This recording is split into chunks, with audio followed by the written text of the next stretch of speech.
This is a review to Love and Marriage Huntsville, Season 5, Episode 1.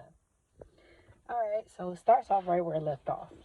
Last season, Mel was hosting some event, and this is some major thing down there in Huntsville. And her and her husband, Martell, or ex-husband rather, her husband, Martell, showed up to the event with the kids. And Melanie and Martell looked real chummy.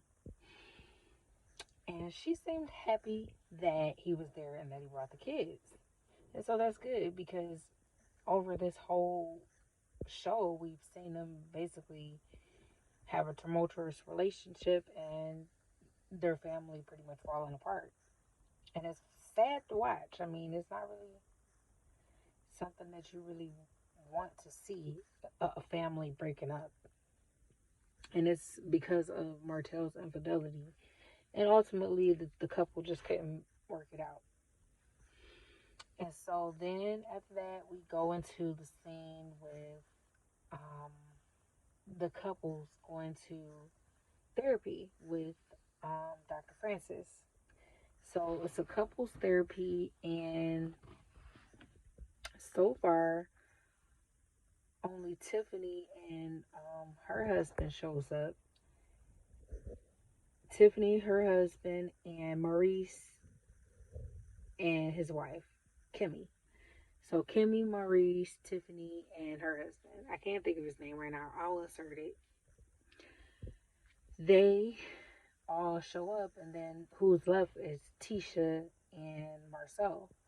And so Tisha and Marcel are late because unfortunately someone that Tisha knows passed away, and it kind of halts their plans basically to show up to the couple's therapy.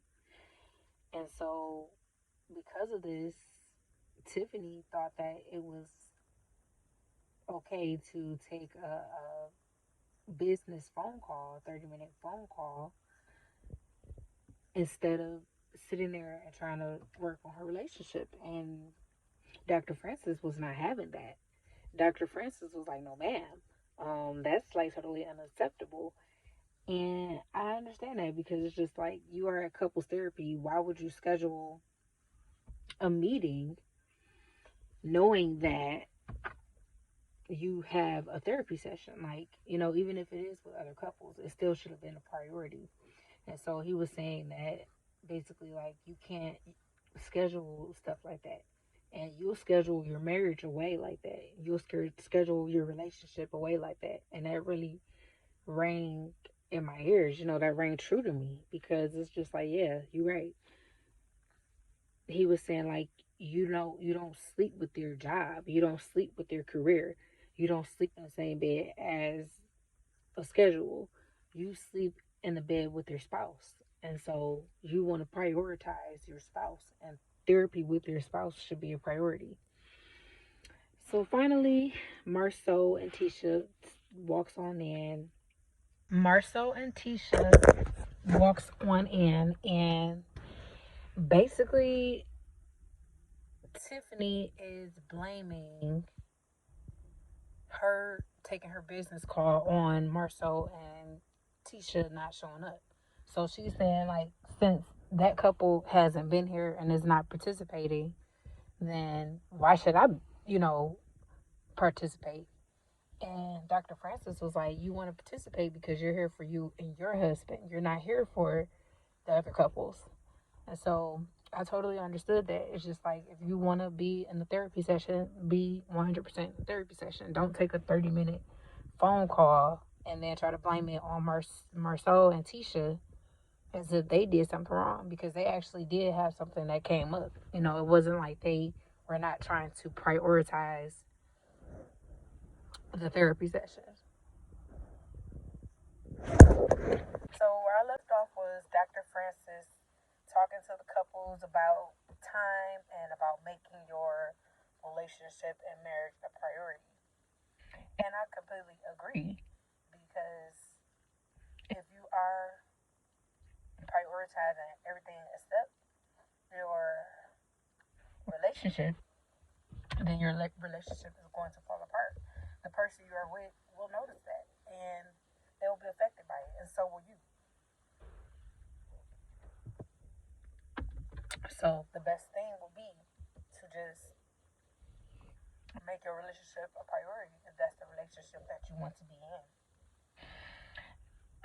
My opinion of Dr. Francis, he is really like abrasive, and he was going in on no couples, and he wasn't leaving no bars spared.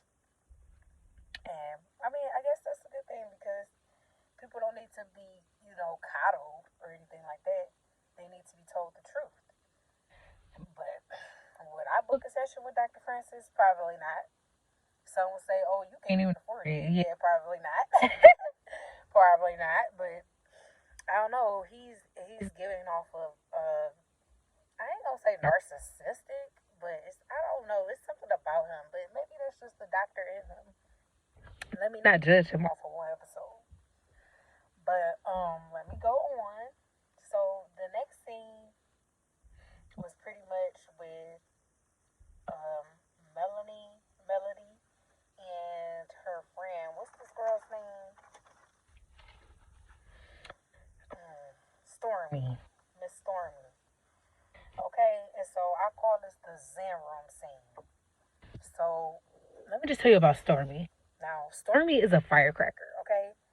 Stormy is that girl that you really don't want to, like, really say nothing out the way to her because she will snap at you like a snapping turtle. So, I don't know. I didn't really care for her. I don't really want to say I don't like her or nothing because I don't know her personally, but I really didn't care for her the last time I seen her. It was like one of the cast members called her like hun or something like that, like hun or sweetie or babe, and she was just like she started snapping at her after that. So like I was saying, Stormy was giving off weird vibes, or she was being very passive aggressive towards Destiny when Destiny simply called her sweetie or something like that, So I felt like that was very uncalled for of Stormy, and it made me side eye her ever since. Stormy was giving off very weird and obnoxious, passive aggressive vibes. I mean, if you look up passive aggressive in the dictionary, you need to see that girl's picture right next to it. Now, I'm just a viewer. I'm just a TV watcher. I'm just a person who likes to follow the series. And I've been watching shows. I've been watching shows since I was a little girl, I've been watching Friends and Living Single and Moesha and The Simpsons and The News and all the shows that came out on the free public network. I was watching all of those. So that's always been my thing. I got a Monday night show, a Tuesday night show, Wednesday night show, Thursday night show, Friday night show, Saturday night show, Sunday night shows. I used to have shows for every day of the week, right? But now it's not every day of the week that I have a show. It's like some days, like Tuesday, I don't think nothing. Actually, Black Ink Crew comes out on Tuesdays now. But I don't think I got nothing to watch Wednesday and Thursday now because certain shows they come off the air. Like I used to watch Braxton Family Values on Thursday. It used to be Braxton Family Thursdays, But since that's stopped coming out, then I had to stop watching it. Love and Marriage Huntsville comes out on Saturdays, and like I said, I'm just an observer, but from what I can tell, Stormy gives just weird vibes. And so this particular scene, it was surprising to see that she set up a Zen room in her house, or she having a Zen room session somewhere. And it's really shocking to see because she seems like the type of person that isn't even into stuff like that. And so yeah, Melody comes into the Zen room and she's admiring what Stormy got going on. And Stormy, she has some sound bowls. She's doing like Reiki healing music. And this is intriguing to Melody But Melody comes in with her baggage and talking about all her negativity, in my opinion, to bring that sort of stuff to the healing session seemed negative to me. But that's neither here nor there. That's the place to heal. So you have to let it out, right?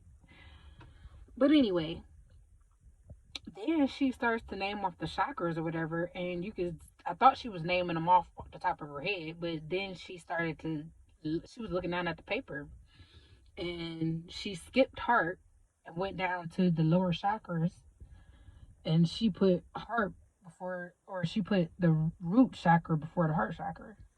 And I'm just like, because the root chakra is the first one, that's like your foundation. But she put the heart as the foundation, and I thought that was very indicative of how that girl is. She wears her heart on her sleeve. She'll step on your heart if you let her real quick, and she's a firecracker.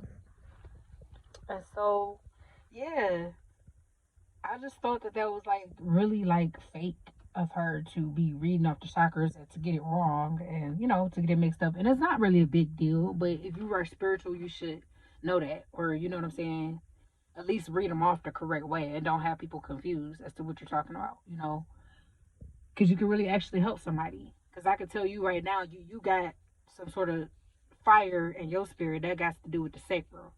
You got some fire going on in you. And the Melody, she's a loving person. She's a heart chakra type of girl.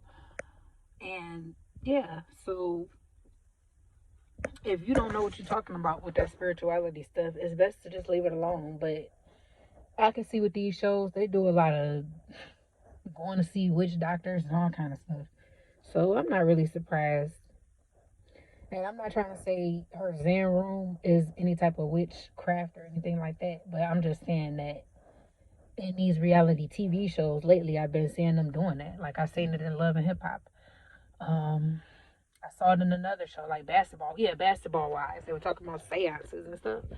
So yeah, you know what's up. You know what's up. But that was pretty much it. This episode was okay, and I liked it. But it seemed like this season is going to be on fire, and I can't wait. I'm gonna tune in. I'm gonna push these reviews out. And if y'all like it, please like, comment, and subscribe. Thank you.